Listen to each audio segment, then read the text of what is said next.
4. 피청구인의 주장에 대한 판단. 피청구인은 이 사건 계엄 선포 소식을 접한 국회 관계자 및 시민들이 대거 몰릴 것을 대비해 질서유지 목적에서 국회에 병력을 투입한 것이라고 주장한다. 피청구인은 그 근거로 김용현에게 계엄이 선포된 후 간부 위주로 구성된 280명만을 실탄을 지급하지 말고 투입하라고 지시하였으며 비상계엄해제 요구결 이안이 가결되자마자 즉시 병력을 철수하라고 지시하였다는 점을 들고 있다. 그러나 피청구인이 주장하는 지시 내용은 곽종근, 이진우, 여인영 어느 누구도 전달받은 사실이 없다. 오히려 이들은 이 사건 계엄 선포 며칠 전부터 대비태세를 갖출 것을 지시받았고 이 사건 계엄 선포 전에 이미 출동 지시를 받은 부대도 있었다. 피청구인이 언급한 280명은 비상계엄해제 요구 결의안의 의결 직전 무렵까지 국회 경내로 진입한 육군 특수전사령부 소속 군인 270여 명을 말하는 것으로 보이는데, 피청구인은 수도방위사령부 소속 군인들로 하여금 국회 경내로 진입하라고 전화하는 등 280명만의 투입을 염두에 두고 있지는 않았던 것으로 보인다. 더구나 국회로 출동한 군인들은 주로 대테러 작전 수행을 본래 임무로 수행하고 있었던 바 국가중요시설로서 평상시에도 철저한 경비가 되고 있는 국회에 대하여 단순히 질서유지만을 목적으로 본래의 경비 인력 및 추가된 경력을 넘어 이들 군인까지 투입시켰다는 주장은 납득하기 어렵다. 또한 피청구인은 구체적인 임무를 지시하지 않음으로써 이들이 실제 비상 상황을 전제로 마련된 매뉴얼대로 행동하기를 용인하였는 바 실탄 지급을 금하거나 병력을 철수한 것 모두 피청구인의 지시에 의한 것이 아니라 군인들 스스로가 상황 판단에 따라 자체적으로 결정한 것이었다. 오히려 피청구인은 병력 투입으로 국회의 계엄해제 요구권 행사를 방해함으로써 이 사건 계엄과 이에 따른 이 사건 포고령의 효력을 상당 기간 지속시키고자 하였던 것으로 보인다. 김용현은 국회 담장 외곽은 경찰이, 국회 본관 외곽은 수도방위사령부가, 국회 본관 내부는 육군 특수전사령부가 각각 맡아 통제할 계획을 세웠다.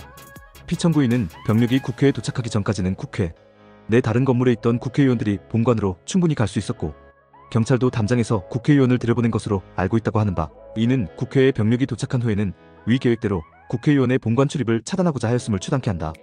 그러나 위 계획대로의 출입 차단이 실행되지 않아 비상계엄 해제 요구 결의안의 의결이 임박해지자 의결정 족수가 채워지지 않도록 본회의장에 있는 국회의원들을 끌어내라는 지시를 한 것으로 보인다.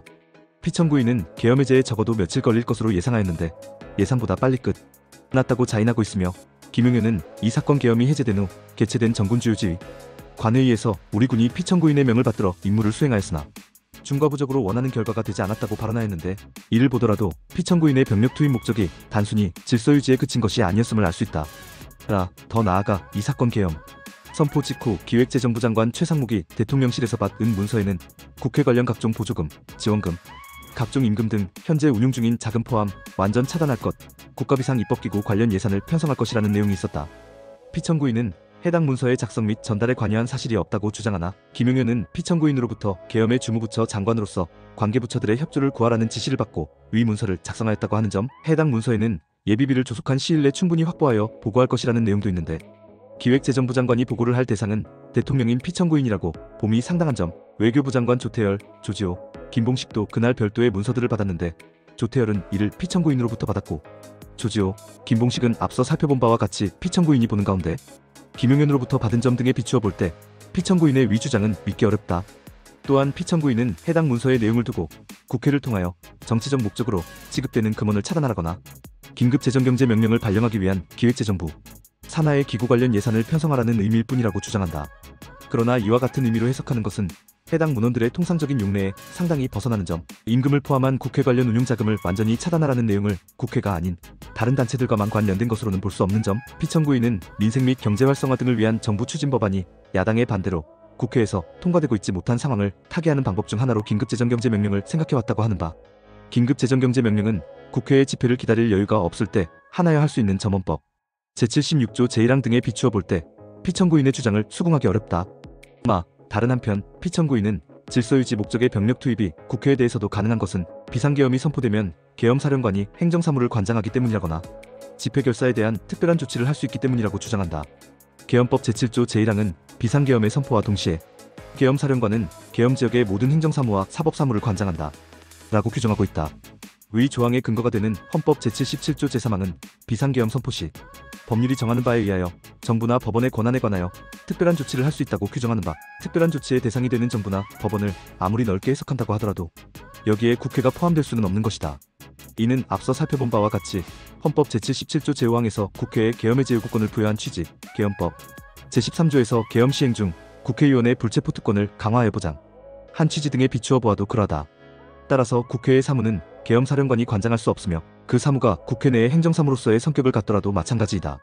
그런데 국회법에 따르면 회기 중 국회의 질서를 유지하기 위한 국회 경내의 경호권은 국회의장에게 속한 것이고 제143조 국회의장이 경호를 위하여 경찰 공무원의 파견을 요구하는 경우에도 회의장 건물 내의 경호 업무는 국회에 소속된 경위에게 전속된다. 제144조 누구든지 국회의원이 회의에 출석하기 위하여 회의장에 출입하는 것을 방해해서는 안되며 제148조의 회의장에는 국회의원, 국무총리, 국무위원 또는 정부위원 그 밖에 의한 심의에 필요한 사람과 국회의장이 허가한 사람 외에는 출입할 수 없다. 제151조 이처럼 회기 중 국회 경내의 질서유지 업무는 어디까지나 국회의 사무이므로 헌법 제77조 제3항에 따른 특별한 조치의 대상이 될 수 없고 계엄법 제7조 제1항에 따라 계엄사령관이 관장하는 사무라고 볼 수도 없다.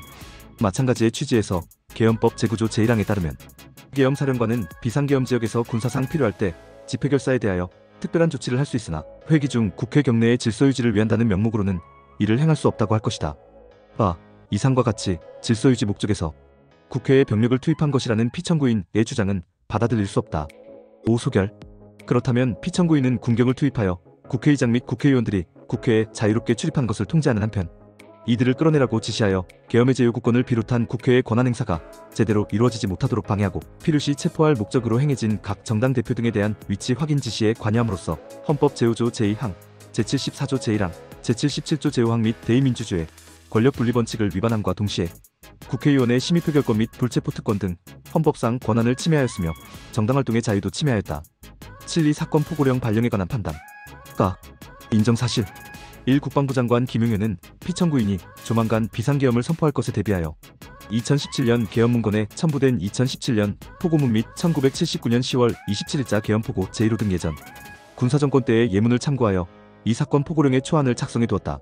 피청구인이 2024년 12월 1일경 김용현에게 비상계엄을 하게 되면 필요한 것이 무엇인지 묻자 김용현은 미리 준비해 두었던 이 사건 포고령 초안 등을 피청구인에게 보고하였고 피청구인은 국민에게 불편을 줄 우려가 있고 시대에 적합하지 않다는 이유로 야간 통행금지 조항을 삭제할 것을 지시하였다. 김용현은 2024년 12월 2일경 피청구인의 지시에 따라 수정한 이 사건 포고령 초안 등을 피청구인에게 보고하였고 피청구인은 이를 승인하였다. 이 계엄사령관 박안수는 2024년 12월 3일 22시 30경 계엄사령관으로 임명된 후 김용현으로부터 이 사건 포고령의 초안을 받았다. 박안수는 이 사건 포고령의 초안을 읽어본 후 김용현에게 법적인 검토가 필요한 것 같다고 말하였는데 김용현은 이미 검토를 받은 것이니 그대로 발령하라고 하였다. 이에 박안수는 김용현의 지시에 따라 포고 시간만 22시형에서 23시형으로 고친 후 2024년 12월 3일 23시 17경 이 사건 포고령에 서명하고 23시 13경기를 발령하였다.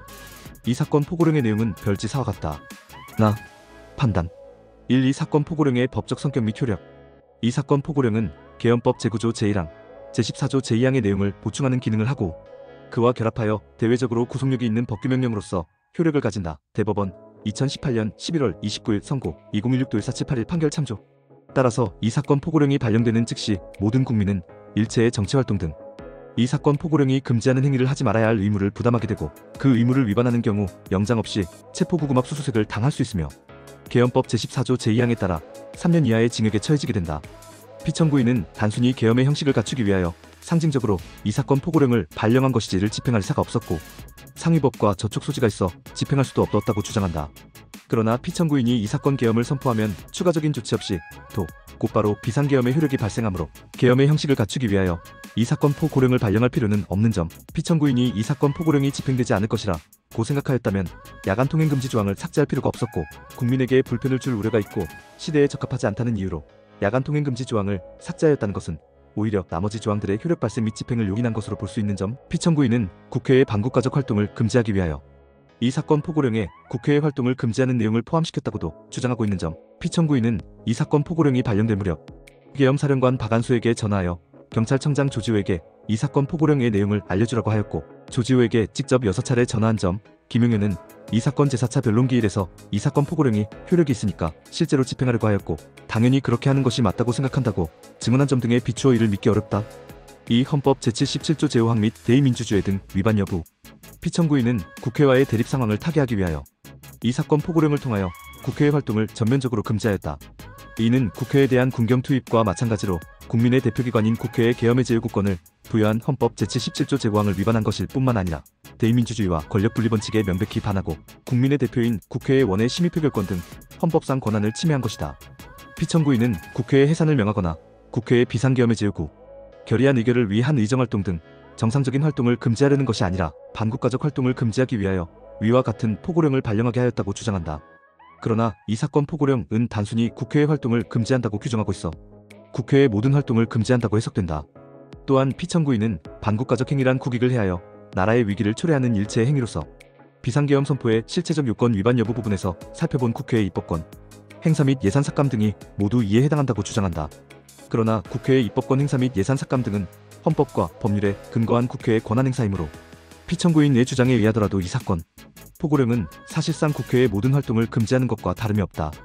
따라서 피청구인의 위 주장은 받아들일 수 없다. 3지방자치의 본질적 내용 침해 여부.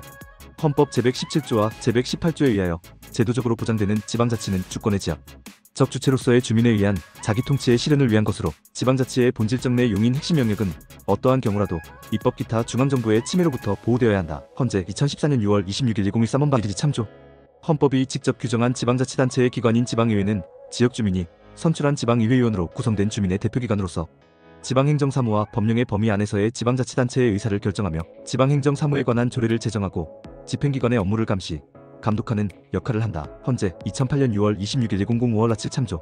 지방자치단체의 존재 자체를 부인하거나 각종 권한을 말살하는 것은 지방자치의 본질적 내용을 침해한 것이다. 헌재 2001년 11월 29일 1000원 바78 참조. 피청구인은 이 사건 포고령을 통하여 지방의회의 활동을 전면적으로 금지하였으므로 이는 지방자치의 본질적 내용을 침해한 것이다. 피청구인은 지방의회의 활동도 반국가적 활동만을 금지한 것이라고 주장하나 그와 같은 주장을 받아들일 수 없음은 국회 활동 금지 부분에서 살펴본 것과 같다. 사헌법 제8조 위반 여부. 앞에서 살펴본 것처럼 헌법은 오늘날 대의민주주의에서 정당이 갖는 의의와 기능을 고려하여 정당제도를 채택하고 정당활동의 자유를 포함한 정당의 자유를 광범위하게 보장하고 있다. 피청구인은 이 사건 포고령을 통하여 모든 정당의 활동을 전면적으로 금지하였다. 이는 정당활동의 자유를 침해한 것일 뿐만 아니라 헌법이 보장하고 있는 정당제도 자체를 부인하는 것으로서 헌법 제8조를 위반한 것이다. 5. 국민주권주의 및 자유민주적 기본질서 위반 여부. 우리 헌법의 전문과 본문 전체에 담겨있는 최고 이념은 국민주권주의와 자유민주주의에 입각한 입헌민주헌법의 본질적 기본원리에 기초하고 있다.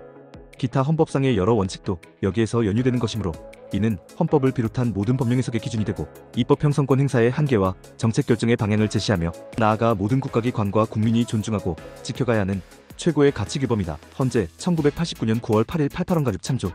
주권자인 국민이 자신의 정치적 생각을 표현하거나 합법적인 집회와 시위를 통해 설파하는 것은 국가의 안전에 대한 위협이 아니라 우리 헌법의 근본 이념인 자유민 주적 기본질서의 핵심적인 보장 영역에 속하는 것이다.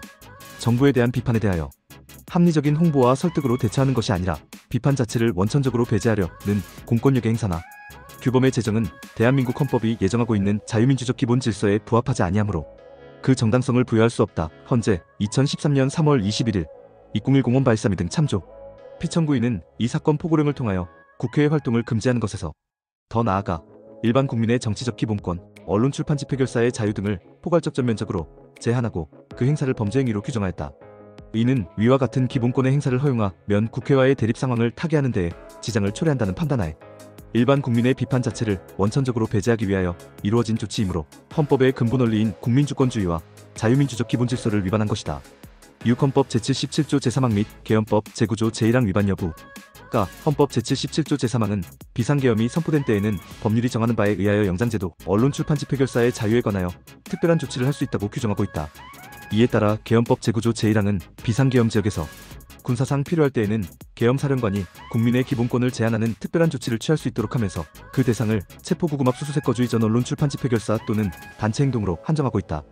헌법 제77조 제1항 및 개헌법 제2조 제2항이 규정한 비상계엄 선포의 요건에 비추어 볼 때 개헌법 제9조 제1항에서 정한 군사상 필요할 때는 전시사변 또는 이해준 하는 국가비상사태로 적과 교전 상태에 있거나 사회질서가 극도로 교란되어 행정 및 사법 기능의 수행이 현저히 곤란한 상태가 현실적으로 발생하여 경념만으로는 도저히 비상사태의 수습이 불가능하고 병력을 동원하여 그러한 상황에 이른 직접적 인원인을 제거하는 것이 반드시 필요하게 된 때를 뜻한다. 대법원 2018년 11월 29일 선고 2016-14781 판결 참조. 또한 헌법상 국가긴급권의 인정 취지 및 계엄사령관의 특별한 조치가 국민의 기본권을 제한하는 점을 고려하면 특별한 조치는 위기 상황의 직접적인 원인을 제거하는 데 필수 불가결한 최소한도 내에서만 취해질 수 있다. 헌재 1996년 2월 29일 935 마일 86 헌재 2015년 3월 26일 2014 헌가호 참조.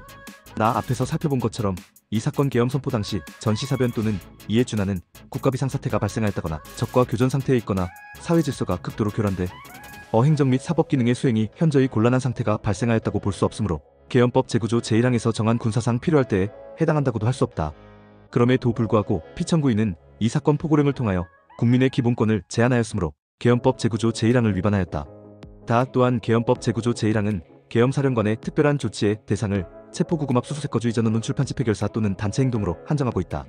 그런데 피청구인은 이 사건 포고령을 통하여 국회와 지방의회, 정당의 활동과 일체의 정치활동을 금지함으로써 정치적 기본권, 정당의 자유를 제한하였고 의료 현장을 이탈한 모든 의료인으로 하여금 48시간 내에 본업에 복귀하도록 함으로써 직업의 자유도 제한하였다. 따라서 피청구인은 계엄법 제9조 제1항이 규정하지 아니한 헌법상 권리 또는 자유를 제한하였다는 점에서도 위 조항을 위반한 것이다.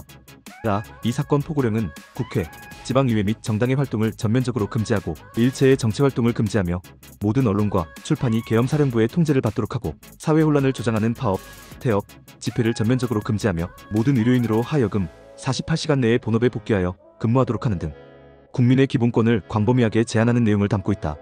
이 사건 포고령 제6항은 반국가 세력 등 체제 전복 세력을 제외한 선량한 일반 국민들은 일상생활의 불편을 최소화할 수 있도록 조치한다. 라고 규정하고 있으나 선량한 일반 국민과 일상생활에 불편이 의미하는 바가 불분명하여 집행기관이 이를 자의적으로 해석할 위험이 있을 뿐만 아니라 위 규정을 감안하더라도 이 사건 포고령에 의한 기본권 제한이 위기 상황의 직접적인 원인을 제거하는 데 필수불가결한 최소한도 내에서 이루어졌다고 볼 수 없다.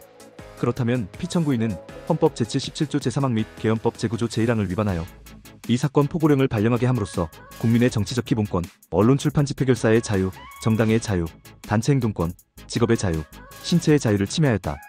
영상이 도움되셨다면 구독과 좋아요